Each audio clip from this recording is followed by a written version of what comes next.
श्री गणेशाय नमः. श्री गुरुदेव दत्त. श्रीमद्भागवत महापुराणाचे साकल्य निरूपण. स्वागत. नमस्कार. आपण आता भागवत कथेच्या ग्रंथरूपी दालनात प्रवेश करणार आहात. मी प्रवेशद्वारातच आपल्या स्वागतासाठी उभा आहे. या जगातल्या किंवा जगाबाहेरच्याही प्रत्येक कार्यात, प्रत्येक कृतीत, वस्तू अवस्तूत, असणाऱ्या, दिसणाऱ्या, भासणाऱ्या किंवा हव्या वाटणाऱ्या प्रत्येकच बाबीत ज्याचे अधिष्ठान आहे, अशा त्या सर्व व्याप्तांचे गुणकीर्तन असणाऱ्या प्रचंड अशा भगवत कथेचे श्रीमद भागवत महापुराणाचे हे प्रतिबिंब असेल कदाचित. सर्व व्यापक ईश्वराचे रूप सगुण साकार या देठीत येत नाही. म्हणूनच तर आपण यथामती त्याचे अंगुष्ठ मात्र सावयव रूप आपल्या देवघरात ठेवून त्याची कल्पना, पूजा, अर्चा करतो. श्रीमद भागवताचे रूपही असेच अनाकलनीय आहे. आजवर त्याची अनेक पारायणे झाली, ज्ञानसत्रे झाली. एखाद्याने अनेकदा आणि अनेकांनी अनेकदा ती ऐकली असली तरी ते अतिव्याप्ताचे रूप 7 आंधळ्यांना दिलेल्या हत्तीसारखेच असावे. मीही कण त्या सुपातलाच आहे, पण त्यामुळेच त्या ग्रंथाचे अंगुष्ठ मात्र ग्रंथरूप असावे असे प्रकर्षाने वाटले. भगवत इच्छेने ते आता आपल्या हातात आहे. सदहृदयतेने त्यातील मर्माकडे लक्ष द्याल आणि उदार अंतकरणाने वर्माला अलक्ष्य कराल अशी नम्र प्रार्थना करून बाजूला होतो आणि प्रवेशद्वार मोकळे करतो. श्री गणेशाय नमः. श्री सरस्वत्यै नमः. श्री जगदंबाय नमः. श्री गुरुभ्यो नमः. श्री कृष्ण परमात्मने नमः. श्री मातृपितृभ्यो नमः. श्रीमद भागवत महापुराणाचे साकल्य निरूपण. वंशी विभूषित करान्न वनिर्दाभात पितांबरात अरुणबिंब फलादरोष्टात पूर्णेंदू सुंदर मुखात अरविंद नेत्रात कृष्णात परम किमपि तत्वमहं जाने मुकं करोति वाचालं पंगुं लघयते गिरिं यत्कृपातमहं वंदे परमानंदं माधवम. आज आषाढ शुक्र द्वादशी शके 1939. चातुर्मास्यारंभ दिवस कोणत्याही आरंभ आजपासून करतात. शुक्ल पौर्णिमेपासूनही करतात. मी लेखन प्रथाला प्रारंभ करीत आहे. यापूर्वी श्री गुरुचरित्र अर्थ आणि बोध लिहिले. बाल्यावस्थेचा उंबरठा ओलांडल्याबरोबर श्री गुरुचरित्रांचे वाचन सुरू केले होते. आता गृहस्थाश्रमाचा उंबरा ओलांडताना या प्रदीर्घ कालात मला झालेल्या बोधावर प्रकाश टाकला. झालेला बोध प्रकाशात आणण्यासाठी 50-55 वर्षे लागावे हे आमच्या धृतीबुद्धीचे विकलत्वच म्हणायचे. दुसरे काय. आता उत्तरोत्तरार्धात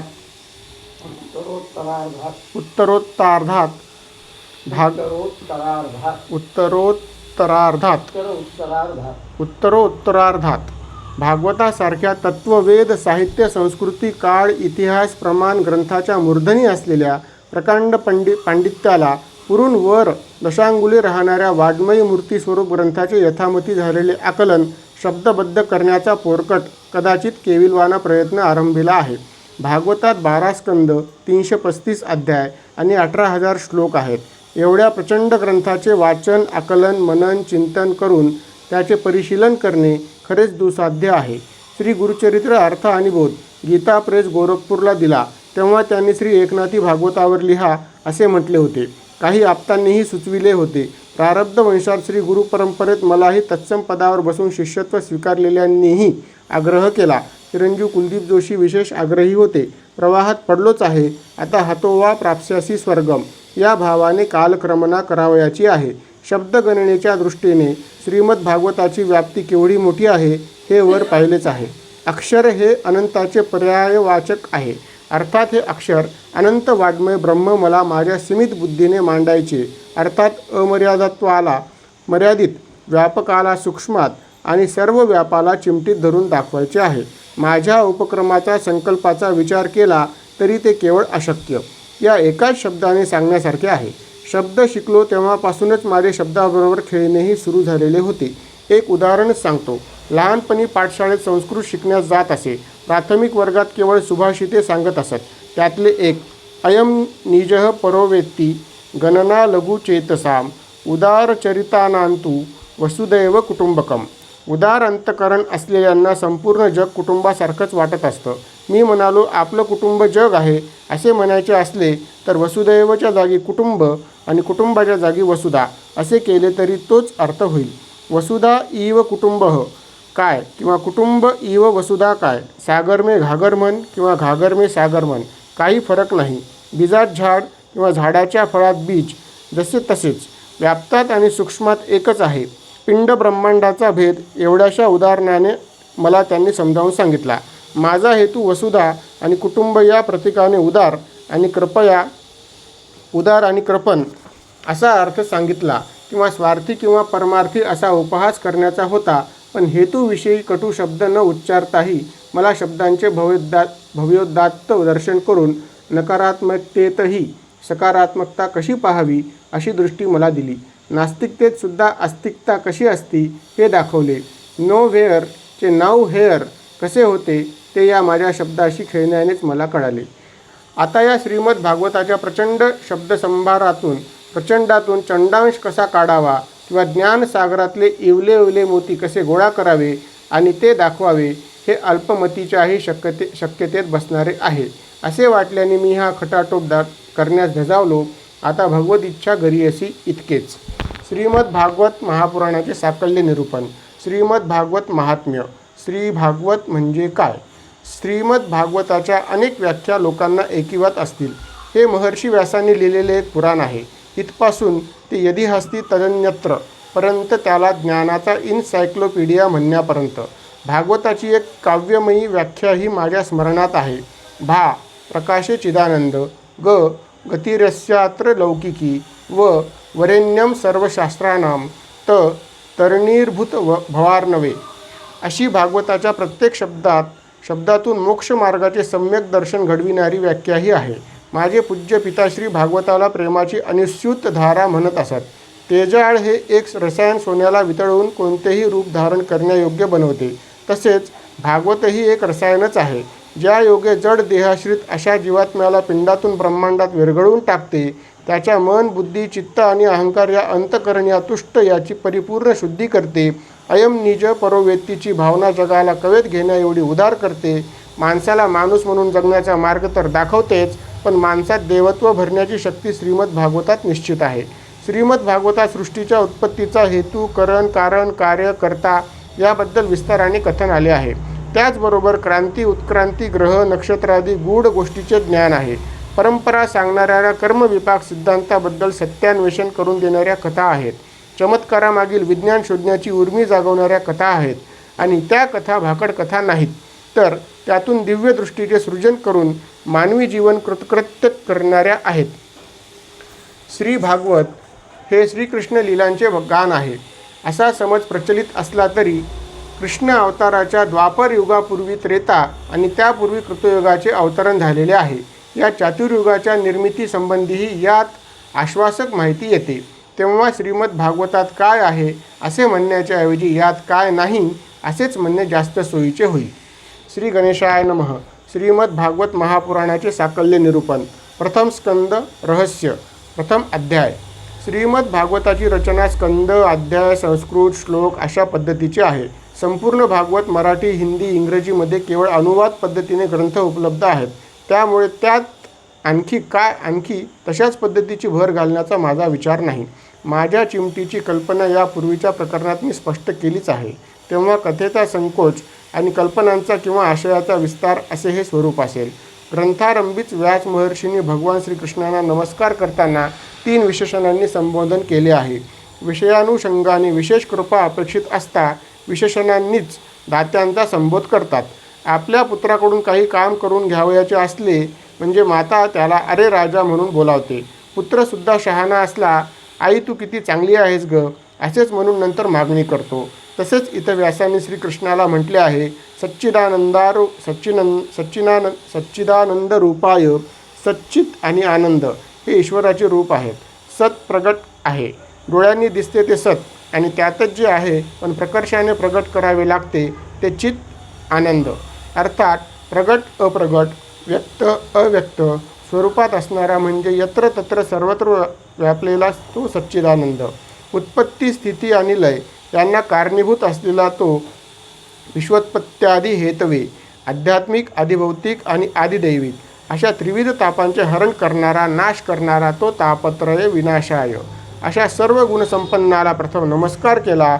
या नमनातूनच भागवताची आवश्यकता, भागवताचा अधिकार स्पष्ट होतो. भक्तांची इच्छा स्पष्ट होते. भागवताचे रहस्य म्हणून जे काही आहे ते खऱ्या अर्थाने इथेच कळून येते. आस्ती भाती प्रिय, उत्पत्ती स्थिती लय, भौतिक दैविक आत्मिक असे संसार विचारणातील त्रास तापत्रय या सर्व गोष्टी त्याचेच रूप आहेत. मग त्याला मनातून नमस्कार केल्यावर भक्ताला काय हवे किंवा काय द्यावे हे त्या सर्वज्ञाला नक्कीच कळत असते. आपण फक्त मनोभावे नमस्कार करावा. काल व्याल मुख ग्रास त्रास निर्नाश हेतवे. कालरूपी सर्पाच्या मुखात ग्रास म्हणून गडप होणाऱ्या मानव प्राण्याला वाचवण्यासाठी श्री भागवताची निर्मिती झाली आहे. व्यास महर्षी हे ब्रह्मा विष्णू महेश्वर रूपी आहेत. त्यांना अचतुर्वदनो ब्रह्मा, द्विबाहू अपरो हरिही, अभाललोचनः शंभू असे म्हणतात. प्रथम त्यांनी चतुश्लोकी भागवत लिहिले, पश्चात त्याचा विस्तार झाला आणि प्रथम श्री शुकदेवांनी त्यावर प्रवचन केले. श्री शुकदेव राजा परीक्षिताला भागवत देण्यासाठी जात असता देवादिकांनी प्रत्यक्ष अमृताच्या मोबदल्यात भागवत कथा मागितली असता शुकदेव म्हणाले, अभक्तांना हे कथामृत देऊ नये असे शास्त्र आहे. देवांना अभक्त म्हटले असेल अशी इथे शंका येऊ शकते. पण देव असले तरी विनिमयाची भाषा करणे हे व्यावहारिक पातळीवर उतरणे झाले. भक्त हा समर्पित असतो, त्याचे काही नसते, त्याला काही हवे असेही नसते, तेव्हा यात देवाणघेवाण विनिमय शक्यच नसते. म्हणून देवही अभक्तच झाले. विनिमयाने कथामृत वाटणे हेही अभक्तीचेच लक्षण आहे. आज मितीला भागवत ज्ञान यज्ञाचे पीक खूपच फोफावले आहे. त्यामुळे भक्ती फारच समृद्ध झाली असे नाही, तर व्यवहारच पोचला जात आहे. जागोजागी ज्ञानयज्ञ सम होत आहेत. हजारो लोक गोळा होत आहेत. व्यासपीठावरून ज्ञानदानाच्या मोबदल्यात लाखोंची संभावना आहे. तर इकडे बाजारात कॅसेट, CD, पुस्तके, गंध, हार, माळा यांचा व्यवहार सुरू आहे. याला अभक्तांचा मेळावाच म्हणायला हवे. तापत्रय विनाशाय म्हणून त्याची प्रार्थना करावी आणि ऐहिक तापांची खरेदी विक्री करावी. अशाने भागवताची प्राप्ती होईल काय? जन्मांतरे भवेत पुण्य तदा भागवत लभेत अशी या प्रथमाध्यायाची साक्ष आहे. श्रीमद भागवतातच भागवत कसे सांगावे, कुठे सांगावे, कुणी सांगावे याचे दिग्दर्शन केले आहे. कृते यत ध्यायते विष्णुः त्रेतायाम यजतो मखैः द्वापरे परिचर्यायाम कलो तद हरिकीर्तनम. तप योग याग यांच्या आचरणाने जे प्राप्त होते ते सर्व या कलियुगात हरिकीर्तनाने प्राप्त होते. आणि भागवत हे केवळ हरिकीर्तनच आहे. कलियुगात धर्म लोप पावला आहे. स्वेच्छाचरण हाच जणू धर्म झाला आहे. शिवाय शब्द सामर्थ्य वाढल्यामुळे स्वतःच्या कृत्याचे समर्थन करणेही शक्य झाले आहे. शरीराच्या अंतरंग बहिरंग शुद्धीचे निकष बदलून गेले आहेत. जशास तसे हा जगण्याचा मंत्र झाला आहे. वस्तुतः काम, क्रोध, लोभ, मोह इत्यादी षड्रिपूंना अंकित करणे हाच खरा पुरुषार्थ आहे हे विस्मृतीत गेले आहे. त्यामुळे भागवत कथेत रस असूनही ते ज्या पद्धतीने सांगितले जाते त्यामुळे ते रसहीन होत आहे. भागवतातच एके ठिकाणी म्हटले आहे, धनधान्याच्या लोभाने दारोदारी जाऊन कुणीही सांगणे अनुचित आहे. तीर्थक्षेत्रातही अनेक अनाचार चालतात. अनेक लोक नास्तिकतेने राहत असल्यामुळे महिमा कमी झाला आहे. भक्ती, ज्ञान आणि वैराग्य यांची पार वाट लागलेली आहे. त्याचेच रूपक म्हणून देवर्षी नारदांना एक तरुण स्त्री आणि 2 वृद्ध पुरुष भेटले. त्यांची कथा आली आहे. वृंदावनातील वास्तव्याने ती तरुणी म्हणजे भक्ती पुन्हा तरुण झाली, पण तिचे पुत्र ज्ञान आणि वैराग्य मात्र वृद्धच राहिले. अर्थात भक्ती ही चिरतरुण आहे आणि भागवतात हेच प्रतिपाद्य आहे. कलियुगात ज्ञान आणि वैराग्य कुणालाच नको आहे. संन्यास, वैराग्य, कलित वर्ज्य म्हणून शास्त्रात सांगितले आहे. सत्कर्माचे सूचक ज्ञान आहे. द्रव्ययज्ञ, तपोयज्ञ वगैरे अनेक प्रकारचे यज्ञ सांगितले आहेत. भगवद्गीतेत त्याचे सविस्तर वर्णन आहे. त्यात जप यज्ञ ही सांगितला आहे. त्यामुळे भागवत कथेच्या श्रवणाने भक्ती, ज्ञान आणि वैराग्य ही पुनरुज्जीवित होतील. जसे दुधात तूप, उसात साखर असते आणि झाडात आमूलाग्र रस असतो, पण तो फळाच्या रूपाने प्रगट झाल्याशिवाय चाखता येत नाही, त्याचप्रमाणे वेद, उपनिषदे, गीता याचे सार सर्वस्व भागवतात प्रगट झाले आहे. म्हणून ज्ञान, वैराग्य, भक्ती, धर्म, कर्म, सत्कर्म या सर्व जीवनमूल्यांचे प्रत्यक्ष दर्शन श्री भागवत श्रवणातून होते. भक्ती रसामृत ज्याने चाखला त्याच्या हृदयकमलात या भक्तिदोराने बांधून टाकल्या सारखा भगवंत वास करतो. तसा तो सर्वव्यापीच आहे, पण साक्षी भावाने तो स्वतःचे परमधाम सोडून भक्तांच्या हृदयात राहतो. निगम कल्पतरूचे फळ असा या भागवत शास्त्राचा उल्लेख आहे. ते सर्व शास्त्रांचे सार असल्यामुळेच भक्तीचा महिमा आणि भागवताचाही महिमा अनन्यश्रयित आहे. भक्तीने भागवत होऊ शकते, तसेच भागवत श्रवण केल्यानेही नास्तिकता लयाला जाऊन भक्ती प्रगट होते. प्रथम स्कंदाच्या पहिल्या अध्यायापासून 3ऱ्या अध्यायापर्यंत देवर्षी नारद व भक्तीची भेट, नारद आणि सनत्कुमारीदेंचे संवाद आणि भक्तीच्या दुःखाचे निरहरण करून भक्ती ज्ञान वैराग्याची प्रतिष्ठापना असे विषय आलेले आहेत. कलियुगात ज्ञान वैराग्य दुष्प्राप्य आणि दुस्सह आहे, कारण सध्याच्या काळात ज्ञान या शब्दाची व्याख्याच बदलून गेली आहे. सत म्हणजे मोक्ष परोक्ष आहे. सत म्हणजे जो परोक्ष आहे तेच अशी धारणा आहे, आणि या संबंधी जे सांगते त्याला ज्ञान समजल्या जाते. अध्यात्मात यालाच विज्ञान म्हणतात. तो ज्ञानाचा विकार आहे. निर्गुण निराकाराबद्दल समजणे अनुभवणे हे ज्ञान आहे. उपनिषदात विद्यांच्या विद्याच यस्तद्वेदो भयंसः असे म्हटले आहे. विद्यांच्या यस्तद्वेदो भयंसः असे म्हटले आहे. विद्या आणि अविद्या हे दोन्हीही मिळून वेद जाणावे, अर्थात ऐहिकापुरताच विज्ञानाचा विचार करावा. निराकार निर्गुण निर्वयव अशा सच्चिदानंदाला त्याची परिमाणे लावू नयेत, कारण हा आनंद हे सुख साधनाधिष्ठित करणाधिष्ठित नाही. वेदात सर्व काही असले तरी त्याचे अधिकारी सांगितले आहेत. कर्मकांड, ज्ञानकांड आणि उपासनाकांड असे त्याचे विभाग आहेत. भागवतशास्त्र मात्र त्याच वेदोपनिषदांचे सार सर्वस्व असूनही ते सर्व मानवजातींनाच त्यांच्या ऐहिक कल्याणासाठी आणि पारलौकिक साधनांसाठी सांगितले गेले आहे. श्रीमद भागवताच्या रहस्याच्या 4th अध्यायात आत्मदेव ब्राह्मणाची कथा आली आहे. त्याला गोकर्ण महात्म्यही म्हणतात. आत्मदेव ब्राह्मणाची पत्नी धुंदुली, तिचा पुत्र धुंदुकारी ही सर्व जीव, मोह आणि मायेची प्रतीके आहेत. मायेच्या विक्षेप आवरणाने ज्ञान अंधुक होते आणि अशी धूम्राच्छादित मती नेहमी साशंक असते. तिला प्रत्यक्ष पतीच्या वचनावरही विश्वास नाही, म्हणून ती महात्म्याकडून पुत्रप्राप्तीसाठी मिळालेले प्रसादरूपी फळ कुशंकेने गाईला खाऊ घालते.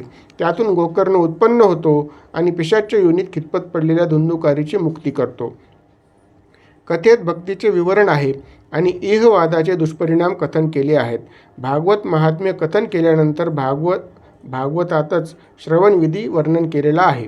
तीर्थक्षेत्रात आपल्या राहत्या घरी प्रशस्त मैदानातही श्रीमद भागवत ज्ञानयज्ञ करावा. नित्यप्रती एक तरी श्लोक नव्हे, श्लोकार्थ तरी वाचावा. इथून ते वेगवेगळी पारायण पद्धती वर्णिली आहे. वक्ता उत्तराभिमुख बसला तर श्रोत्यांनी पूर्वमुखी बसावे. वक्ता पूर्वमुखी असेल तर श्रोत्यांनी उत्तरामुखी बसावे. इथपासून श्रोता कसा असावा? श्रोत्याने श्रवणव्रतात एकाच आसनावर बसावे. ब्रह्मचर्य पाळावे. गायत्री जप न करणाऱ्या ब्राह्मणासही बोलू नये अशी नियमावली दिली आहे. नियम पालन म्हणजेच श्रद्धा असते. स्वैरवर्तन अनियमितच असते. कथा प्रारंभ करण्यापूर्वी ज्येष्ठश्रेष्ठांचा वेद विद्वजनांचा सत्कार करावा. कथा श्रवणाच्या व्रतात सुद्धा उपवास करण्याचा आग्रह नाही. फलाहार एकभुक्त एकाच प्रकारचे किंवा भोजनही प्रशस्त मानले आहे. भोजनं तु वरम मन्ये कथाश्रवणकारकम नोपवासो वरः प्रोक्त कथा विघ्न करो यादी. अर्थात उपवास केल्याने कथाश्रवणात व्यत्यय येईल, तर उपवास करू नये. भगवान श्रीकृष्ण स्वधामाला गेल्यावर कलियुग प्रारंभ झाला. नंतर 30 वर्षांनी शुकदेवांनी परीक्षितीला, त्यानंतर 200 वर्षांनी गोकर्णाने धुंदुकारीला, त्यानंतर 30 वर्षांनी सनकादिकांनी ही कथा सांगितली असे वर्णन आले आहे. त्यांचा भाद्रपद शुक्ल नवमी, आषाढ शुक्ल नवमी व कार्तिक शुक्ल नवमी हे प्रारंभाचे दिवस सांगितले आहेत. तथापि हा क्रम उत्क्रम वाटतो. परीक्षिती कलियुगारंभी तर सनकादी व गोकर्ण हे द्वापर पूर्व वाटतात. श्रीमद भागवताच्या पारायणानंतर हवन करावे आणि ते दशम स्कंदातील श्लोकांनी तूप, पायस, मध, चरू यांनी करावे किंवा गायत्री मंत्राने करावे असेही म्हटले आहे. अथवा हवन कुर्यात गायत्र्या सुसमाहित तन्मयत्वा पुराणश्च. कारण हे महापुराण गायत्री स्वरूपच आहे. गायमते त्रायते सा गायत्री अशी गायत्रीची प्रशंसा आहे. गायत्री त्रिपदा आहे आणि ताप त्रिविधच आहे. आदिदैविक, आध्यात्मिक, आदिभौतिक, आदिताप ईश्वर भक्तीने जातो. आदिदैविक आणि आध्यात्मिक ताप ज्ञानाने जातो. भागवत श्रवणाने भक्तिज्ञान आणि वैराग्य एक समयावेच्छेदे प्राप्त होते. म्हणून त्रिपदा गायत्रीही त्रायते म्हणजे तारण करते. त्यामुळे दोघांपैकी काहीही करावे असे वरच्या श्लोकात प्रकट केले आहे. ऋग्वेदाने मंत्रज्ञान, यजुर्वेदाने कर्मज्ञान आणि सामवेदाने भक्तिज्ञान उपासना असे ज्ञानयोग, कर्मयोग आणि भक्तियोग प्राप्त होते. म्हणून ऋग्भी स्तुवंती, यजुर्भी यजंती, सामभिगायंती अशी वेद व्याख्याने आहेत. आत्मदेव धुंदुली धुंदुकारी हे देहात्मवादी माणसाचे रूपक आहे. मन बुद्धीचा आत्मदेवाला धोका आहे. धुंदुकारीच्या 5 वेश्या हे मानवाला भ्रमित करणारे शब्द, स्पर्श, रूप, रस, गंध हे विषय आहेत. ते जीवाला बंधन करतात. वेळूत बसलेला धुंदुकारी भागवत श्रवण करताना रोज एक गाठ फुटून वर जात होता. या 7 गाठी काम, क्रोध, लोभ, मोह, मद, मत्सर आणि अविद्या आहेत. यातील कामादी षड्विकार षड्रिपू म्हणून परिचित आहेत. पण अविद्या काय आहे? विद्यांच्या विद्या यस्तद्वेदो भयंसह अविद्या मृत्युम तित्वा विद्याया वृत्तमुश्रुते असे उपनिषद म्हणते. संसार सागराची व्याप्ती जाणणे आणि तीच जीवाच्या चक्रगतीला कारण आहे हे न समजणे अविद्या आहे. आणि परमात्मज्ञान विद्या आहे. या दोहोंची सह उपार्जन मानवाला श्रेष्ठत्व प्रदान करणारे आहे. प्रथम स्कंद. ज्याप्रमाणे सूर्यप्रकाशामुळे मृगजळाचा अर्थात तेजावर पाण्याचा भास होतो, पाण्यावर काचेचा भास होतो, त्याचप्रमाणे ही त्रिगुणात्मक सृष्टी उत्पत्ती, स्थिती, लय, जागृती, स्वप्न, सुषुप्ती त्या जगदीश्वराच्या अधिष्ठानामुळेच भासते, दिसते, राहते. त्या परमेश्वराच्या अधिष्ठानामुळे असे म्हणताच एकेश्वरवाद, द्वैतवाद, द्वैताद्वैतवाद, पूर्णवाद खरे खोटे प्रतिपादन करण्यासाठी सरसावतील. पण भागवतशास्त्र हे भक्तीच्या माध्यमातून मोक्ष म्हणजे परमसुख प्राप्त करून देणारे असल्यामुळे वादविवादातून किंवा ज्ञानाच्या परिभाषेतून त्याचे खरे दर्शन होऊ शकत नाही. श्रीमद भागवतात ज्ञान वैराग्याचे आमूलाग्र विवेचन सापडते. तथापि प्रतिपाद्य विषयाचे भगवत भक्ती असल्याने तेच दिशादर्शक आहे. मुहुरहो रसिका भुवी भावुका असे कथेच्या प्रारंभीत श्रोत्यांना भावुका असे संबोधिले. चिकित्सका किंवा विश्लेषका असे म्हटले नाही. हे विशेष होय. संभाव्य प्रश्नांना महापुराणात आधीच उत्तर देऊन ठेवलेले असते. नैमिष नावाच्या अरण्यात शौनकादिक ऋषींनी मोठा यज्ञ केला. त्यात उपस्थित झालेल्या सुतांना त्यांनी प्रश्न केला, आपण सकल शास्त्र अभिज्ञ आहात, मग कलियुगात जन्मलेल्यांचे कल्याण व्हावे म्हणून कोणते साधन आहे? त्यावर सूत म्हणाले, ते तर केवळ भगवन नामानेच होते. कारण कलियुग हे भय आहे. इथे सगळ्यात मोठे भय मृत्यूचे आहे. माणसास अत्यंत महत्त्वाकांक्षा असते. अनेक प्रकारचे यश, कीर्ती, धन, सत्ता यांचे आकर्षण व प्राप्तीसाठी धडपड असते. त्याचबरोबर अपयशाची भीती असते. हे सर्व प्रकारचे भयच भगवंताला भीते. त्यामुळे श्रीहरिशरणम हेच उत्तम तारक आहे. कलियुग प्रारंभ झाला. भगवान स्वधामाला गेले. आता आमच्या भीतीचे हरण कोण करणार? अशी पृच्छा केल्यावर सूत म्हणाले, हे ऋषींनो, व्यासपुत्र वैराग्यमूर्ती श्री शुकदेवांनी सांगितलेले संसार ताप निवारक अद्वितीय रहस्यमय श्रीमद भागवत पुराणच हे कार्य करेल. ते सांगणाऱ्या श्री शुकमहामुनींना आपण प्रणाम करू. नैमिषेय उपाख्यान, व्यास नारद संवाद, परीक्षिताचे गर्भात रक्षण, परीक्षिताला शाप या कथा प्रथम स्कंदात 19 अध्यायात आलेल्या आहेत. भगवंताची 24 अवताराचे वर्णन इथे आले आहे. एकोहम बहुश्याम अशी इच्छा उत्पन्न झाल्यावर सृष्टीचे सृजन करण्यासाठी भगवंतांनी महतत्वातून पंचमहाभूते, पंचतन्मात्रा, देह, इंद्रिये, मन असे 16 कलांचे पुरुष रूप धारण केले. हे पुरुष रूप पूर्ण पुरुषाचे आहे. त्याला सहस्त्र शीर्ष श्रवणाक्षी नासिक सहस्त्र मौल्यांबर विलसत होते. याला नारायण म्हणतात. आणि त्यापासून पुढे 24 अवतारांचे प्राकट्य आहे. कौमार, सर्गात, सनक, सनंदन, सनातन आणि सनतकुमार या 4 ब्राह्मण रूपाचा अवतार. नंतर वराह, नरनारायण, कपिल महामुनी म्हणून सांख्य तत्त्वज्ञानाचा उपदेश 5व्या अवतारात केला. श्री दत्तात्रय म्हणून 6वा अवतार घेऊन ब्रह्मज्ञान आदेश केला. ऋची प्रजापतीच्या आकुतीपासून यज्ञावतार घेतला आणि त्यावेळी स्वयंभू मनूचे रक्षण केले. सर्व आश्रमांच्या लोकांना परमहंस मार्ग दाखवण्यासाठी 8वा अवतार ऋषभदेवाचा घेतला. 9व्या अवतारात राजा पृथू म्हणून अवतरले आणि पृथ्वीतून सव्यशिली उत्पन्न केल्या. सर्वजण कल्याणकारी अवतार याला म्हणतात. चाक्षुष मन्वंतराचे वेळी मत्स्यावतार घेऊन पृथ्वीचे आणि वैवस्वत मनूचे रक्षण केले.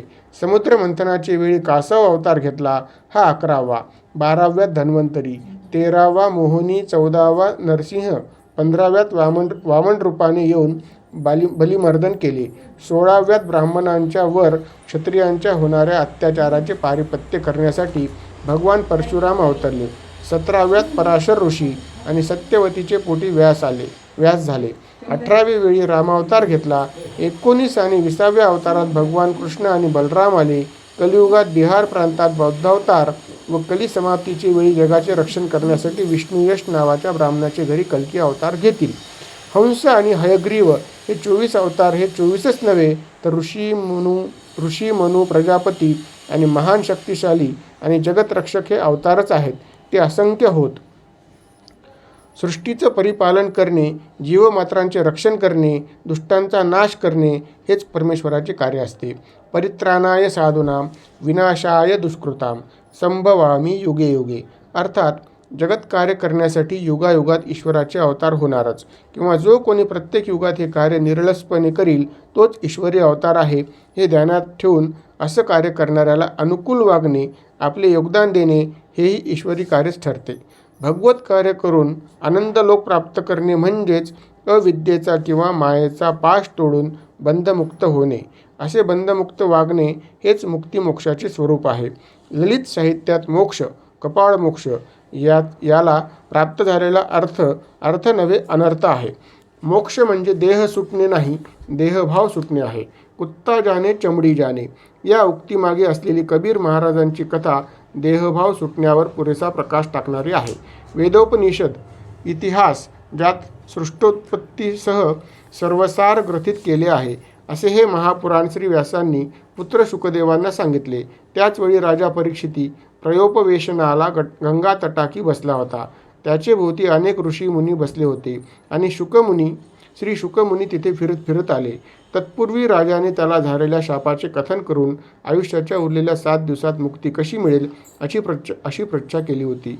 त्या सर्वांनी तेजस्वी शुकदेवांना पाहून अर्घ्यपाद्य देऊन प्रार्थना केली की हे भगवान राजा, परीक्षिताला शापमुक्त करण्यासाठी उपाय सांगावा.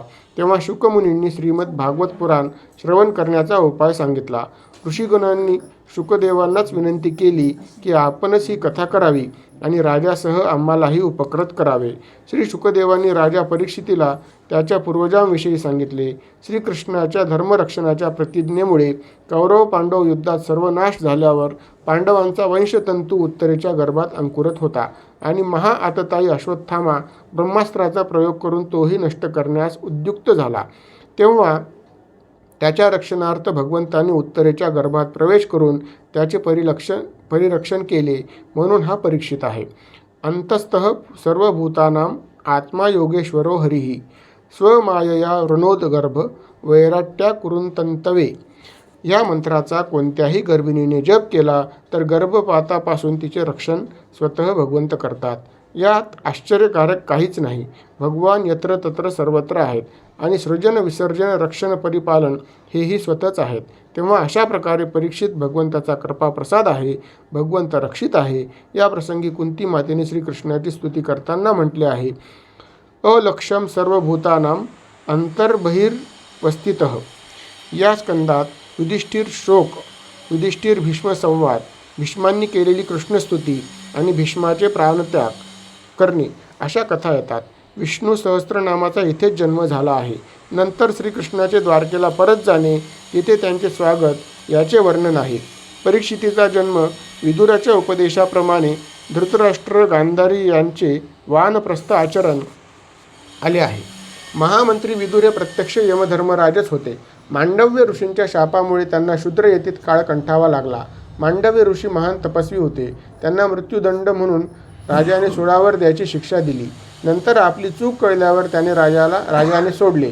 म्हणून मांडव्य तसेच यमाकडे जाऊन माझ्या कोणत्या पापाचे फळ दिलेस म्हणून विचारले. यमाने सांगितले, तुम्ही लहानपणी फुलपाखरास काट्याने टोचले होते. या क्षुल्लक अपराधाला एवढी कठोर शिक्षा दिल्यामुळे तुला शाप देतो की तू 100 वर्षे शूद्र योनीत जन्म घेशील. त्या शापामुळे यम विदूर झाले होते. जाणतेपणी अथवा अजाणतेपणीही केलेल्या कर्माचे पापाचे फळ भोगावेच लागते असे इथे सूचित केले आहे. श्रीकृष्ण भारतीय युद्धानंतर द्वारकेला गेले. त्यामुळे पांडव हतोत्साह झाले. त्यांनी परीक्षितीला राज्यावर बसवले व स्वतः स्वर्गारोहणास गेले. स्वर्गारोहण प्रसंगी प्रत्येकाचे पतन झाल्यावर त्यांच्या कारणांचे विवेचन धर्मराजाने केले आहे. त्यावरून अत्यंत उच्च कोटीचे कीर्तिमान स्थापन करणारे महापुरुषही मायेने मोहित होतात आणि त्याचा परिणाम म्हणून स्वर्गप्राप्तीपासून वंचितही राहतात. हे लक्षात ठेवणे महत्त्वाचे आहे. यानंतर परीक्षिताने दिग्विजय केले. अनेक ठिकाणी त्यांच्या वंशातील पूर्वजांचे पराक्रम ऐकले. अशा रीतीने कालक्रमणा करताना एकदा वनात त्याने शृंगी ऋषींच्या गळ्यात मेलेल्या सर्पाची माळ घातली आणि शापग्रस्त झाला. श्री शुकमुनींचे आगमन झाले आणि त्यांनी भागवत कथा सांगण्यास प्रारंभ केला. इति प्रथम स्कंद समाप्त. गोपाळ कृष्ण भगवान की जय. द्वितीय स्कंद. आसन्न मरण असलेल्या राजा परीक्षितींनी श्री शुकदेवांच्या आगमनानंतर त्यांना वारंवार नमस्कार करून विचारणा केली. ते म्हणाले, भगवान श्रीकृष्ण आणि माझे पितामह अर्जुन हे आतेभाऊ असल्याने माझ्या पितामहांच्या संतोषासाठी भगवंतांनी आपल्याला माझ्यावर कृपा करण्यासाठी पाठविले असावे. कृपा करून मला सांगा की माणसाने स्वकल्याणार्थ काय ऐकावे, कोणता जप करावा आणि कर्म कोणते व कसे करावे, कशाचा त्याग करावा. मधुर वाणीने केलेल्या प्रश्नामुळे शुकदेव प्रसन्न झाले आणि त्यांचे समाधान करू लागले. मनुष्य जीवन यापन करताना केवळ स्वार्थांध असतो. केवळ व्यवहार किंवा केवळ स्वार्थच याचाच विचार करतो. जीवगती कशी आहे किंवा जीव शिवात लय पावण्यासाठी प्राप्त कर्मच कसे कौशल्याने करावे हे तो विचारात घेत नाही. प्रपंच सगळेच करतात, करावाच लागतो, पण त्या प्रपंच पंकाचे डाग अंगावर येणार नाहीत असे पद्मपत्र मीमांभसा कर्म केले तो पुरुष कर्मयोगी, श्रेष्ठ पुरुष ठरणे. आणि असेच वागणाऱ्याला प्राणप्रयाण समयी भगवंताची आठवण येते आणि तो जीवनमुक्त होतो. कारण वरम मुहूर्तम विदितम घटेत श्रेयसेयत. आयुष्य दीर्घकाळ आहे, पण त्या आयुष्यात पैसा, मान, लौकिक वासना याचाच विचार आणि आचार होतो.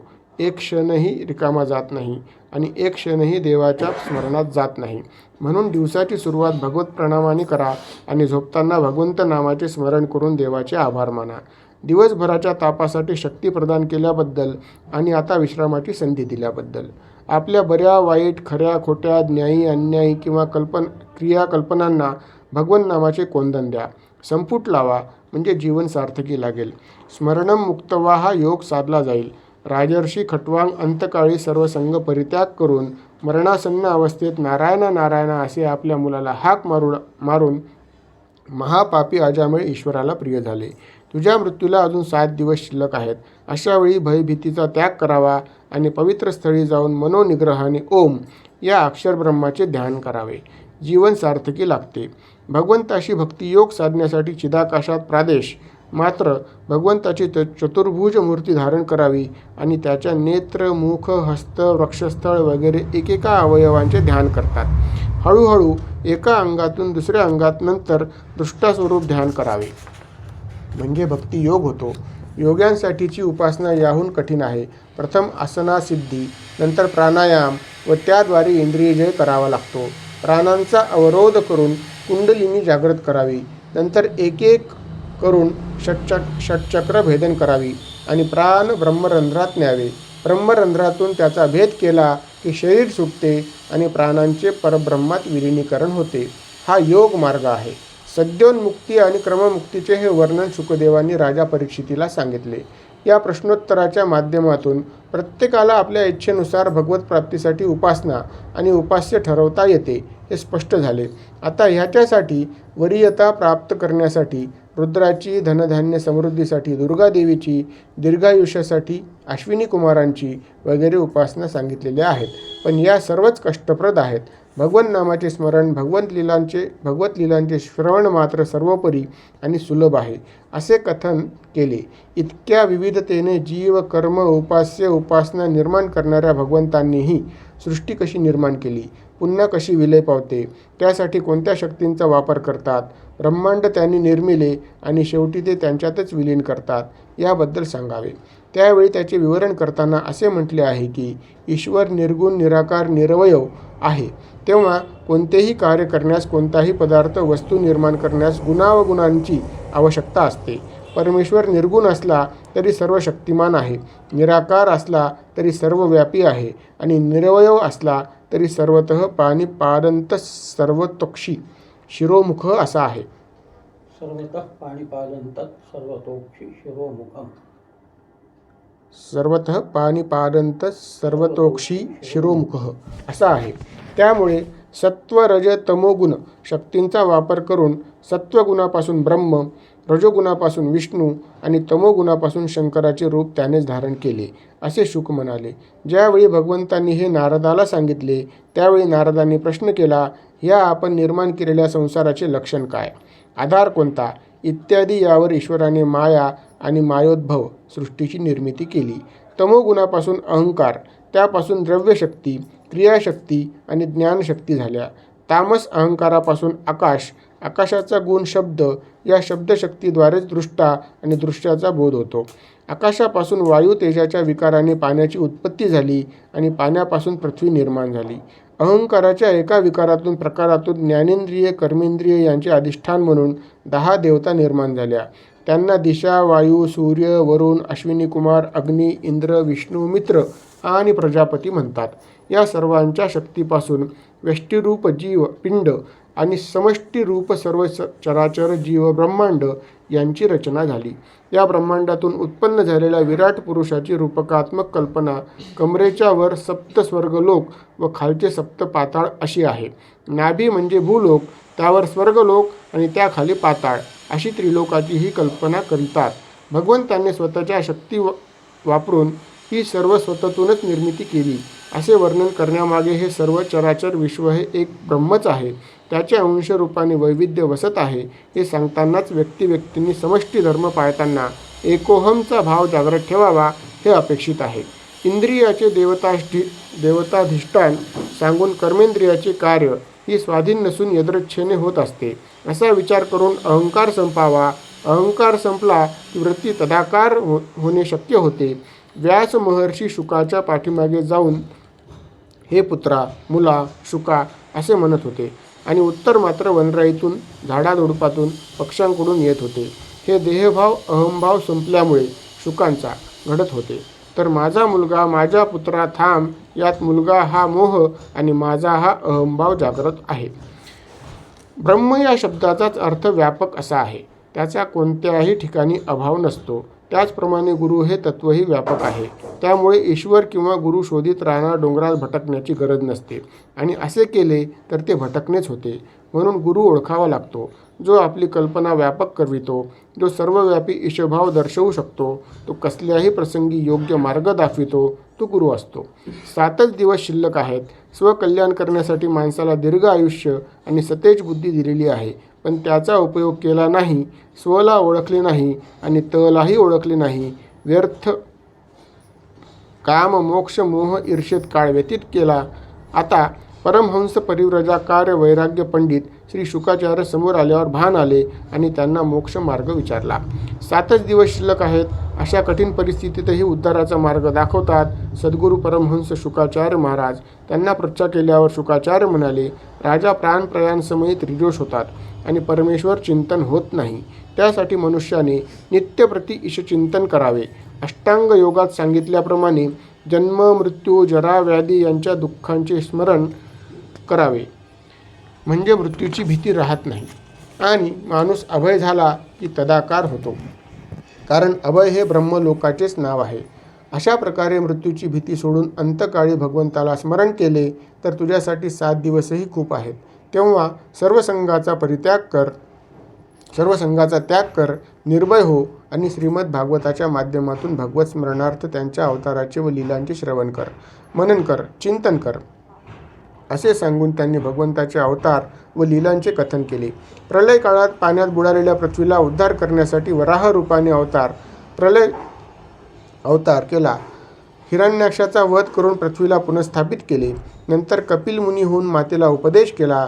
त्या उपदेशाने माता देवहूती त्याच जन्मात मुक्त झाली. अत्रि ऋषींना इच्छा होती की देवांनी आपली घरी जन्म घ्यावा.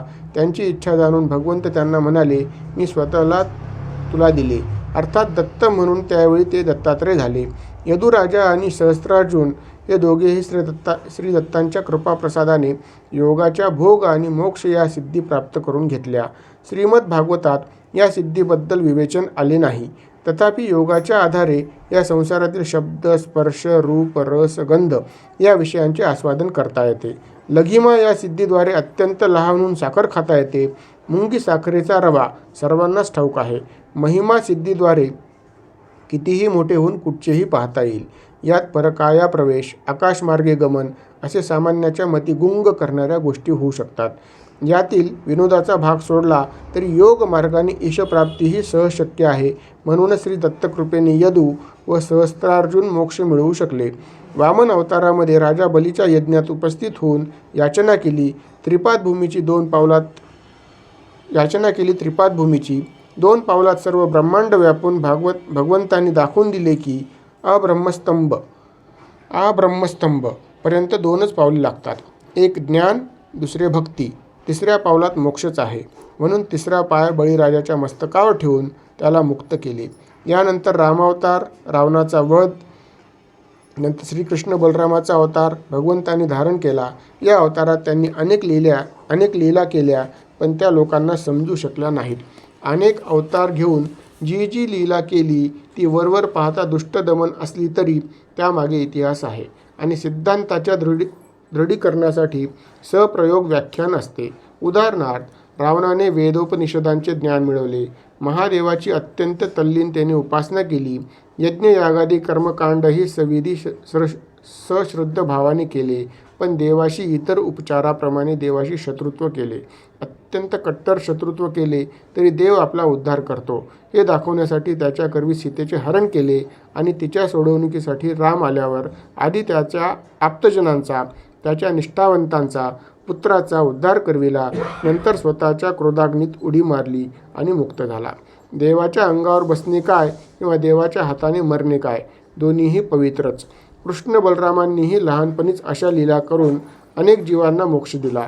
या विश्वरूपी विराट पुरुषाला अधर्मी, अनाचारी आणि षड्विकार रूपी अष्टासूर त्रासदायक देत होतात. तेव्हा भगवंत अवतार घेऊन सर्व स्थितीचे नियंत्रण करतात. विकाररूपी दुष्टांची निर्दालन करतात. आता कलियुगातही जेव्हा अधर्म माजेल, सदाचारी सत्पुरुषांचे घरी सुद्धा भगवन नाम संकीर्तन होणार नाही, ब्राह्मणही नास्तिक होतील आणि स्वाहा स्वधा व षटकार ध्वनी उमटणार नाहीत, तेव्हा कल्की अवतार होईल. असे परमात्म्याचे असंख्य अवतार होतात. किंबहुना ते सृजन आहे. त्याच्या पालन पोषण आदी क्रियाबरोबर अयोग्य, अशुद्ध, विषम तत्वांचा संहारही तेच करतात. असे वर्णन ब्रह्मदेवाने देवर्षी नारदांना सांगितले. हा संवाद श्री शुकाचार्यांनी परीक्षितीला वर्णन करून सांगितला. श्रीमद भागवत हे महापुराण आहे. त्यामुळे इथे प्रश्नातून उपप्रश्न आणि कथामधून उपकथांचा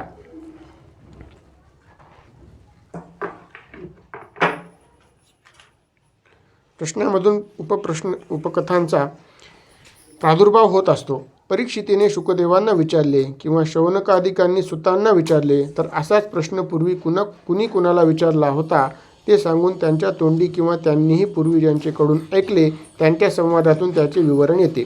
सध्या घडत असूनही म्हणजे नवी असूनही त्यापूर्वीही अनेक काळपर्यंत कुणीतरी कुणाला तरी विचारली व सांगितलेलीच असते. तेवढे संदर्भ देत सांगणे म्हणजे पुराण पुरा अपि नूतन, म्हणजे पुराण जुन्यात जुने असूनही नव्यात असणे. भासणे, दिसणे म्हणजे पूर्ण या दृष्टीने सृष्टी आणि सृष्ट पदार्थ यांचे कोणतेही वर्णन पुराणच आहे. कारण जे नव्हते ते झाले, ते नष्ट झाले, पुन्हा तेच झाले, अशी ही चक्रिकापत्ती आहे. यात जो अडकला त्याचा पुनरुपीचा फेरा लागला. श्रीमद भागवतात प्रथम भगवंत व भगवंताचे सृजन याचे ज्ञान आले आहे. त्याचबरोबर सृष्टीमध्ये ज्ञान विज्ञानाचा संघर्ष आला आहे. ज्ञानाला प्रत्यक्ष कृतीची जोड दिली नाही तर ते ज्ञान निष्फळ होते. ज्ञान विज्ञान सहयोगाने मानवाला प्रपंचात परमार्थ करून भगवत प्रेम मिळवता येते असे क्रियात्मक ज्ञान दिले आहे. त्यासाठी 4 पुरुषार्थ सांगून ते कसे सिद्ध करावे याचेही दिग्दर्शन आहे. धर्म सिद्ध करण्यासाठी देहशुद्धी, इंद्रियजय, विचारशुद्ध, द्रव्यशुद्धीची आवश्यकता प्रतिपादन केली आहे. या शुद्धी वाचून केलेले कर्म सफल होत नाही. कलियुगात धर्माधर्माचा विचार लयालाच गेला आहे. माझ्याकडे एक ब्राह्मणेतर व्यक्ती आली. थोडी चिंताक्रांत होती. डोळ्यावर झापड, चेहरा म्लान आणि अधोवदन बसली. म्हणाली, जीवनात मृत्यू अटळ आहे असे मी वाचले. तेव्हापासून मला भीती वाटत आहे. नैराश्य आले आहे. मरायचेच आहे तर हे सर्व कर्म कशाला करू. त्या व्यक्तीचे कोवळे वय पाहून मी थोड्या वेळ विचारमग्न झालो. तिने मंत्रतंत्राचे पुस्तक कुठून तरी मिळवले होते व त्यात ती मुक्तीचा मंत्र शोधित होती. देहशुद्धी, विचारशुद्धी न करता केलेली क्रियेचे हे विपरीत फळ आहे. विज्ञान शिकण्यास एका महाविद्यालयात जाणारी ती. मी म्हणालो, विज्ञानाची पुस्तके तर तुझ्या घरीच आहेत, मग शिकण्यास जायची काय गरज. विज्ञान शिकण्यास जर मार्गदर्शक लागतो तर मंत्र, विद्या, अध्यात्म, ज्ञान शिकण्यास तर त्यापेक्षा श्रेष्ठ गुरुची आवश्यकता आहे. शिवाय गुरु सांगतील तसे आचरण निष्ठेने करावे लागेल. मंत्रज्ञान हे विज्ञानापेक्षा फार अवघड आहे. गुरुविना तू प्रयत्न केलास त्यामुळे तुला खरा अर्थ कळाला नाही आणि नैराश्य आले. अशा तऱ्हेने या युगात लोक स्वैराचारी बनले आहेत. त्याचा परिणाम सर्वनाशच आहे. राजा उत्तानपाद 2 राण्या, सुरुची आणि सुनीती. ध्रुव बाळ हा सुनीतीचा मुलगा. ध्रुव बाळाला उत्तानपादाच्या अंगावरून सुरुचीने काढले. सुरुची नावाप्रमाणेच राजाची प्रिय, कारण सुरुची आजकाल विवाह सोहळ्यामध्ये दिल्या जाणाऱ्या भोजनाची सुरुची म्हणतात का. आपल्याला जे आवडेल ते तितके जिथे कुठे बसून वा उभे राहून करता येते. थोडक्यात स्वेच्छाचार. उत्तानपाद नावाप्रमाणेच गंभीर विचार न करणारा. त्यामुळे सुरुचीला काही बोलला नाही. विवेक त्याला करता आला नाही. सुरुची विवेकाशी फारकत करून देते. म्हणून सुरुची भोजमध्येही विवेक करा. सुनीतीने मात्र योग्य वेळेचा योग्य उपयोग करून घेतला आणि ध्रुवाला उपदेश केला, बेटा अशी जागा निर्माण कर की तुला तेथून कोणी उठवू शकत नाही. ध्रुवाने तपश्चर्या केली आणि अढळ स्थान मिळवले. आपणही आपले स्वतःचे पद निर्माण करू शकतो. यासाठी उत्तान विचार आणि सुरुची मोहाचा त्याग करावा लागतो. परशुराम अवतार, यज्ञ भगवान अवतार, कृष्णावतार अशा अवतारांचे व ईश्वराच्या विराट स्वरूपाचे दर्शन घडविणाऱ्या कथांचा विस्तार सांगून भगवंतांनी ब्रह्मदेवांना चतुश्लोकी भागवताचे द्वारा उपदेश केला. ब्रह्मदेव पुत्र देवर्षी नारदांनी संयम, विनम्र भाव धारण करून आपल्या पित्यांना भगवत तत्व विशद करण्याची विनंती केल्यावर दशलक्षण युक्तम भागवत पुराण सांगितले. अत्र सर्गो विसर्गश्च स्थानं पोषणमूतयः मनवंतरे शानकथा निरोधो मुक्तिराश्रयः.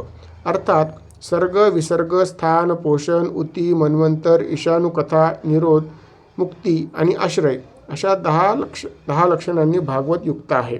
सृष्टीची रचना, कर्माचे विवेचन, कर्ता अकर्ता, कार्य कारण, संबंध किंवा परमतत्वाशी जोड कशी करणे शक्य आहे हा भाग इथे आलेला आहे. द्वितीय स्कंद समाप्त. गोपाळ कृष्ण भगवान की जय. तृतीय स्कंद. खरे तर या प्रक्रियेची जी माहिती सांगितलेली आहे ती तात्विक स्वरूपाची आहे. ब्रह्मांडातून विराट पुरुष नर उत्पन्न झाला. नराने नारा अर्थात पाणी निर्माण केले आणि त्यालाच आपले वसतिस्थान योजिले म्हणून त्याला नारायण म्हणतात. असे अगम्य वर्णन केले असले तरी तो एकच सर्वत्र सर्वस्वरूप तोच आहे. म्हणून त्याचा त्याच्यातच विलय होतो. पूर्णात पूर्ण सामावलेलेच असते. त्यातून पूर्ण काढले तरी ते पूर्णच असते. ईशावास्योपनिषद. ओम पूर्णमद पूर्णमिदं पूर्णात पूर्णमुदच्यते. जे आहे हे पाणी आहे. पाणी उत्पन्न करणे आणि पाण्यातच राहणे त्याचेच उपलक्षण आहे. सृष्टीच्या उत्पत्तीनंतर त्याचे सुद्धा 10 प्रकार इथे वर्णन केले आहेत. महतत्व, अहंकार, भूतसर्ग, इंद्रिय, अविद्या, पशुपक्षी, 9वी मनुष्याची, देव 10वी. या देव, पितर, असुर, गंधर्व, अप्सरा, यक्ष, राक्षस, सिद्ध, चारण, विद्याधर, भूत, प्रेत पिशाच आणि वगैरे 8 प्रकार सांगितले आहेत. वेदप्रणीत सप्त व्याहती किंवा सप्त लोकांचे वर्णन करताना मात्र मर्त्य, पितर, पिशाच, यक्ष, गंधर्व, किन्नर, प्रजापती, ब्रह्म असे 8 लोकांचे वर्णन आहे. यालाच कुठे भू, भुव, स्वह, मह, जन, तप आणि सत्यलोक असेही म्हटले आहे. महात्मा विदुराच्या विचारण्यावरून मैत्रेयांनी ही सर्व माहिती दिली आणि पुढे काल, मन्वंतर, विभाग यांची व्याप्ती याचे वर्णन केले आहे. मैत्रेयांनी चरम सत्विदेशानां अनेके संयुक्त सदा परमाणुः सह विज्ञेयो ननामैक्ये भ्रमो यतः.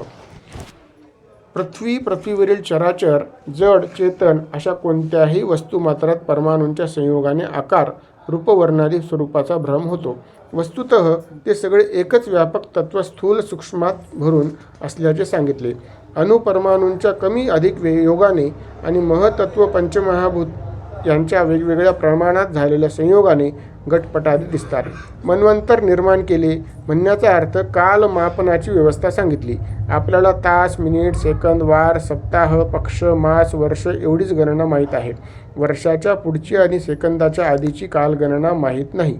व्यावहारिक जीवनात त्याची प्रत्यक्ष गरज आपल्यासारख्या सामान्यांना नसली तरी अणुस्फोट अंतरिक्षात पाठवण्याची अग्निबाणाधिष्ठित याने आणि त्या यानाशी संपर्क विलग होणे बाबींसाठी त्याची गरज पडते, पण तिच्याही मर्यादा आहेत. पण ब्रह्मदेव निर्मित कालगणनेची सूक्ष्मता आणि भव्यता कशी आहे पहा. एका दिवसाचे 4 याम किंवा प्रहर याचे 6 मुहूर्त होय. याला नाडिका किंवा घटिका म्हणतात. विवाह उपनयनात घटिका पात्र तयार करतात. एक शेर पाण्याच्या भांड्याला बारीक छिद्र करून ते पाण्याच्या भांड्यात सोडावे. ते पाण्यात बुडेल यावेळेस घटिका म्हणतात. याच्या 15व्या भागाला लघु किंवा त्याच्या 15व्या भागाला काष्टा, काष्टाचा 5वा भाग क्षण, क्षणाचा 3रा भाग निमिष, याचा 3रा भाग लव, याचा 3रा भाग वेद, वेदकालाच्या 100वा भाग त्रुटी, त्रुटींच्या तृतीयांश भागाला त्रस्त्रेणू व त्याच्या 3ऱ्या भागाला अणु म्हणतात. आध्यात्मिक साधनेत स्वकल्याणार्थ माणसाने तत्पर असावे असे सांगितले जाते किंवा इतर कार्यात सुद्धा तत्पर असण्याचे उल्लेख आहेत. हा तत्पर भाग कालाचा कोणता भाग आहे याचा विचार केला तर काळच्या काळ निघून जाईल. त्यापेक्षा अखंड साधनेचा ध्यास ठेवणे हे आत्मकल्याणाचे इंगित आहे हे लक्षात येईल. रोज 1000 जप केला, संपूर्ण जगातील तीर्थक्षेत्रांना जाऊन आला, शिवाय कथा कीर्तने आहेतच, या सगळ्या काळाचा विचार केला तरी आपण परमेश्वर भेटीसाठी साधना तत्परतेने करीतच नाही का? म्हणून लोकातील 1 महिना म्हणजे पितर लोकांचा 1 दिवस. 6 महिन्यांची अयने अर्थात दक्षिणायन, उत्तरायण म्हणजे देवलोकांचा दिवस रात्र. अशी 100 वर्षे म्हणजे ब्रह्मदेवाचा दिवस. अशी कालगणना दुर्बोध आहे. आपण सध्या 21व्या शतकात असल्याचा वारंवार उल्लेख करतो, पण हे 21वे शतक हे ख्रिस्त गणनेप्रमाणे आहे आणि कलियुगाची आत्ता 51वे शतक संपून 52वे शतक सुरू आहे. मागे एकदा प्रलय कालाची चर्चा सुरू होती. प्रलय हा कालगणनेचा भाग आहे. प्रलय म्हणजे केवळ प्रचंड उलथापालथ, महापूर, भूकंप आणि सर्व गडप असे काही नाही. अजून कलियुग संपण्यास 4 लाखपेक्षा जास्त वर्षे लागणार आहेत. सांप्रत सुरू असलेल्या शालिवाहन शकांची 18,000 वर्षे, नंतर वैतरणी शक 10,000 वर्षे, शेवटी कल्की होईल आणि 800 वर्षे असेल. हा कलियुगाचा अंतिम पाद. त्याच्या काळात प्रलय होईल, कारण यावेळी चतुर्युगी संपते. पुनश्च सर्वत्र पाणी होईल. पुन्हा ब्रह्मदेवाला एकटे जाणवेल आणि पुन्हा बहुस्या म्हणून रेणूत्रस रेणूपासून सृष्टीची उत्पत्ती होईल. हे सर्व अनाकलनीय असले तरी एखाद्या घड्याळातील 3 काट्याप्रमाणे सेकंद काटा 60 वेळा फिरला तरी मिनिट काटा 1 मिनिट पुढे सरकेल. तास काट्याला तर साधा धक्काही बसणार नाही. असा 4,32,000 वेळा फिरल्यावर तास, मिनिट, सेकंद काटे एकाच ठिकाणी येतील. वर मानवी गणना आणि दैवी गणना याची कल्पना करण्यापुरती माहिती दिलेली आहे. एवढी गणना पूर्ण व्हावयाची असेल आणि मानवाच्या हाती केवळ 100 वर्षे असतील तर त्याचे किती जन्म होतील? आपल्याला हे गणित करायचे नाही. आपल्याला हातात थोडा काळ आहे आणि अंतिम ध्येय अनंत काळ दूर आहे. तेव्हा विचार करीत बसण्यापेक्षा साधना साधेल तितकी करीत राहणे महत्त्वाचे समजले पाहिजे. अशा रीतीने भगवत स्वरूपाची जाणीव ठेवून भगवंताच्या लीलांचे स्मरण करणे आत्मकल्याणाला साहाय्यभूत होते. परीक्षितीने सर्व शुकदेवांकडून विदुर आणि मैत्रेय संवाद ऐकला. श्री शुकदेव म्हणाले, एवढे ऐकतानाच विदुराच्या मनात अनेक प्रश्नांचा प्रादुर्भाव झाला. त्याने विचारले, पृथ्वीला रसातळातून वराह नारायणांनी बाहेर काढले, त्यावेळी त्यांची हिरण्याक्षाशी युद्ध झाले. या हिरण्याक्षाचे कथानुसंधान काय? यावरून त्याचा पूर्वेतिहास मैत्रेयांनी कथन केला. भगवंताचे द्वारपाल जय विजय यांनी एकदा सनतकुमारांना द्वारावर अडवले. म्हणाले, परवानगी घेतो. तेवढ्याने सनतकुमार रागावले. षड्विकारावर मात केल्यावरही 7व्या दरवाजावर त्यांना अहम जागृत झाला. भगवंताच्या दर्शनाला जाताना अहमता नाही, लीनता पाहिजे, अन्यथा दर्शन होत नाही. जय विजयांना त्यांनी शाप दिला. 3 वेळा तुम्ही राक्षस कुळात जन्म घ्याल. भगवंतांनी त्यांना उशाप दिला, प्रत्येक वेळी मीच अवतार घेऊन तुमचा उद्धार करीन. तेच हे हिरण्याक्ष हिरण्यकश्यपू अतिलोभानेच रसातळाला गेलेल्या पृथ्वीला भगवंतांनी वराह होऊन वर आणले. वराह म्हणजे उत्तम दिन. नंतर मैत्रेयांनी विदुरांना सांगितले, यानंतर वेन राजा झाला. तो पराक्रमी आणि कठोर शासन होता, त्यामुळे सर्व त्याला भीत असत. त्याला कुणाचा विरोधच उरला नाही, त्यामुळे तो उन्मत्त झाला. विरोध हे गतीचे उत्तम नियंत्रण असते, नाहीतर ती गती अधोगतीकडे घेऊन जाते. वेनाचे तसेच झाले. त्याचा नाश केल्यावर पृथुराजा झाला आणि आर्ची त्याची पत्नी झाली. वेनाच्या दुराचाराने बंदिवासात पडलेल्यांना प्रथम पृथूने मुक्त केले. लोकांनी पृथूची प्रशंसा केली. तेव्हा पृथू म्हणाला, माझा कोणताच गुण अजून प्रगट झाला नाही, तर माझी प्रशंसा का करता? याला म्हणतात राजा. राजाला दर्प असू नये. या दर्पामुळेच एका राजाला हत्तीच्या जन्माला जावे लागले, तोच गजेंद्र. तृतीय स्कंद समाप्त. गोपाळ कृष्ण भगवान की जय.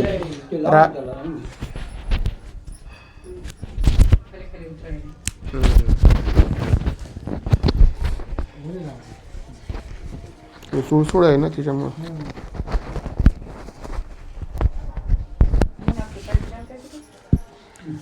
राजा पृथ्वीने राज्य करताना काय केले आणि त्यामुळे त्याला प्रजाजनांचीच नव्हे निसर्गाचीही कशी साथ मिळाली याचे वर्णन मूळ भागवतात वाचले तर कुणीही सदहृदय माणूस मोहरून जाईल. राजाने अनेक पर्वत वगैरे फोडून जमीन समतल केली. त्यावर नगरवस्तीचे वेगवेगळे विभाग तयार केले. त्याच्या काळात नद्या सर्व प्रकारच्या रसांना वाहून आणत होत्या. त्यामुळे सर्वांना भक्ष्य, भोज्य, चोष्य, लेह्य असा चौरस आहार मिळत होता. समुद्र अनेक रत्नांना समर्पित करीत होता. पण दुराचारी, दुष्ट आणि यज्ञात हविर्भाव न देणारे लोक अन्नधान्याची, औषधांची नासाडी करू लागले. म्हणून पृथ्वीने तिचे उत्पादन बंद केले. कथेमध्ये पृथ्वीने औषधी लपवून ठेवले आणि प्रजाजन आक्रोशाने पृथ्वीला शासन केले असा उल्लेख आहे. त्याचा अर्थ दुराचार माजला, लोक कर्मभ्रष्ट झाले म्हणून उत्पन्न घटले आणि दुभिक्ष पडले. नंतर स्वयंभू मनूचा संचार झाला.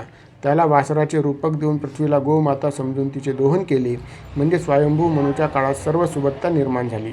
नंतर पृथ्वीला वैराग्य आले आणि आता इति कर्तव्यता झाल्यामुळे आपण तपश्चर्या करावी असे पृथ्वीने ठरवले आणि तपश्चर्या उन्हाळ्यात पंचाग्नी सेवन करणे, पावसाळ्यात भर पावसात व हिवाळ्यात गळाभर पाण्यात राहून भूमिशयन करून तपाचरण केले. तेव्हा परमात्मा प्रसन्न झाले. राजा पृथ्वीने आपले प्राण योग क्रियेद्वारे ब्रह्मरंध्रात आणि तेथून पुढे भगवंतात विलीन केले. हे पाहून महासती पतिव्रता पृथू पत्नी अर्चीनेही अग्निकाष्ट भक्षण केले. कर्मनिष्ठा, उपासना आणि ज्ञान याच्या परिपालनाने माणूस बंधमुक्त होतो, त्याचेच हे उदाहरण आहे. पुढे पृथूची वंशपरंपरा आहे आणि प्रचेतांना रुद्रांचा उपदेश आहे. पृथूचा पुत्र विजिताश्च, त्याचे 4 पुत्र हर्यक्ष, धूम्रकेश, व्रक आणि द्रविण यांनीही 4 दिशांनी राज्य करून यशकीर्ती मिळवली. विजिताक्ष अंतर्धान पुढे बरीषदाने अनेक यज्ञ केले म्हणून त्याचे नाव प्राचीन भरी झाले. त्याने समुद्रकन्या शतदृषीशी विवाह केला. त्यांना 10 पुत्र झाले. ते सर्वजण प्रचेता नावाचेच होते. त्यांचे धर्मज्ञ, सदाचरणी, शूरवीर असे तुलना न करता येण्यासारखे होते. या प्रचेतांनी ज्यावेळी पित्याच्या आज्ञेनुसार प्रजाप्राप्तीसाठी समुद्रात प्रवेश केला त्यावेळी भगवान शंकरांनी रुद्रांनी वाटेत त्यांना उपदेश केला. भागवतात असे वर्णन आहे की बंधुप्रेमाच्या अभिलाषेने किंवा प्रापंचिक कारणामुळे दुरावलेल्या भावाभावात ऐक्य होण्यासाठी प्रचेतसाभ्यां नमः असा जप केला तर बंधुप्रेम स्थापित होते. प्रचेतांनी भगवान शंकराची स्तुती केली. रुद्रगीत म्हणून ती जाणल्या जाते. प्राचीन भरीने नारदांना विचारले, माझे कल्याण होईल असा उपाय सांगा. राजाच्या आख्यानात आपण पाहिले आहे की त्याने असंख्य यज्ञ केले आणि अत्यंत धर्मात्मा राजा म्हणून कीर्ती मिळवली. एवढे करूनही त्याला कल्याण होण्याची शंका का आली? कल्याण म्हणजे काय? विहित कर्मनिष्ठेने केल्यावर अशी आशंका का उत्पन्न झाली असे आपल्याला वाटणे शक्य आहे. पण कल्याण म्हणजे दुःखांचा अत्यंतिक नाश आणि परम आनंदाची प्राप्ती म्हणजे कल्याण. राजाने हजारो यज्ञ केले, पण त्या यज्ञात जे बली दिले ते तर निरपराध होते. मग त्यातून उद्भवलेल्या कर्माचे फळही भोगावेच लागेल. सर्वज्ञ नारद म्हणतात, ते सर्व पशु तुला आपल्या लोखंडी शिंगांनी भोसकण्यासाठी तुझी वाट पाहत आहेत. यज्ञ हे कर्म आहे, त्यामुळे पुण्य मिळेल, तू स्वर्गातही जाशील. पण क्षीण पुण्य मर्त्यलोके विशंती. पुण्य संपले की पुन्हा जन्म मरण्याच्या फेऱ्या सुरू होतील. यज्ञ, पूजा, पाठ इत्यादी करीत असताना आपण ते करीत आहोत ते आपल्याला शोभेल असे झाले पाहिजे. कोणत्याही उपचारासाठी अक्षता घेऊन उपयोग नाही अशी भावना जागृत असते. अर्थातच आत्मभान असते, पण या क्रियाकल्पातून आत्मज्ञान होत नाही, चित्तवृत्ती निरोध होत नाही. म्हणून आत्मस्वरूपाचे, आत्मतत्वाचे ज्ञान होण्यासाठी एकाग्र होऊन ईश्वराशी तादात्म्य साधावे लागते आणि असे केले म्हणजे खरे कल्याण होते. त्यासाठी नारदांनी प्राचीन भरीला पुरंजनाची कथा सांगितली. पुरंजन नावाचा एक राजा होता. त्याचा अविज्ञात नावाचा अत्यंत जिवलग मित्र होता. तो राजाच्या कल्याणासाठी, सुखासाठी नेहमीच दक्ष असे. पुरंजनाच्या नगराला 10 द्वारे होती. कुठूनही पुरंजनाचे राज्य काळाला गिळंकृत करता येणे शक्य होते. पण हा अविज्ञात सतत जागृत राहून त्याचे रक्षण करीत असे. पुढे त्याचे लग्न झाले. त्याला 1100 पुत्र झाले. त्यांच्यात भांडणे झाली. कालांतराने पुरंजनाला जरेने वरले. त्याच्या मनात यावेळीही जरा या स्त्रीविषयी चिंतन सुरू होते. त्याचा पात झाला. पुढच्या जन्मी तो विदर्भ देशात एका कर्मठ ब्राह्मणाच्या घरी स्त्री म्हणून जन्माला आला. तिचा विवाह दक्षिणेकडील द्रविड देशी पांड्य राजाशी झाला. तिला एक कन्या व 7 पुत्र झाले. हे 7 पुत्र म्हणजे 7 प्रकारची भक्ती. भक्तीचे 7 पुत्र म्हणजे पुत्रनंतर तिला सद्गुरूंची भेट होते आणि त्यांच्या उपदेशानंतर परमेश्वराशी सख्य आणि आत्मनिवेदन घडते. हीच नवविधा भक्ती आहे. पुरंजन आपले शरीर आहे. शरीरात 9 द्वारे आहेत. 2 कान, 2 नाकपुड्या, 2 डोळे, 1 मुख, 2 विसर्गद्वारे. अविज्ञात हा परमेश्वर आहे. वेदांत मुक्तावलीमध्ये अज्ञानस्थ साक्षीनेव सिद्धत्वात किंवा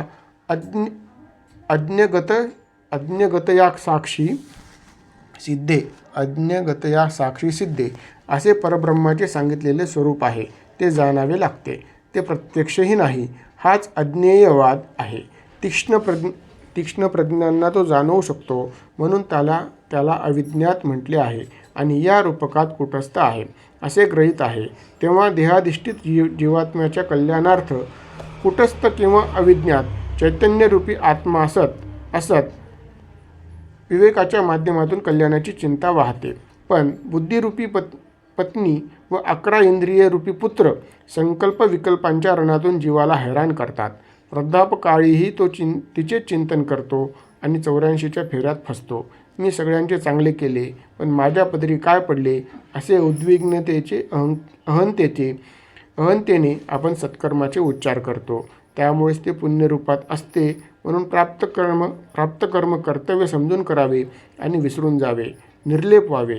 तेव्हा कर्म करा, सत्कर्म करा, पण कर्माचेही चिंतन करू नका आणि केलेल्या सत्कर्माचे, पुण्यकर्माचे, तीर्थाटनाचे, दानाचे, सत्यवादित्वाचे पुनरुच्चारणही करू नका. ययाती महाप्रतापी महान पुण्यात्मा त्याच्या जोरावर जेव्हा स्वर्गात गेला तेव्हा इंद्रदेव घाबरले.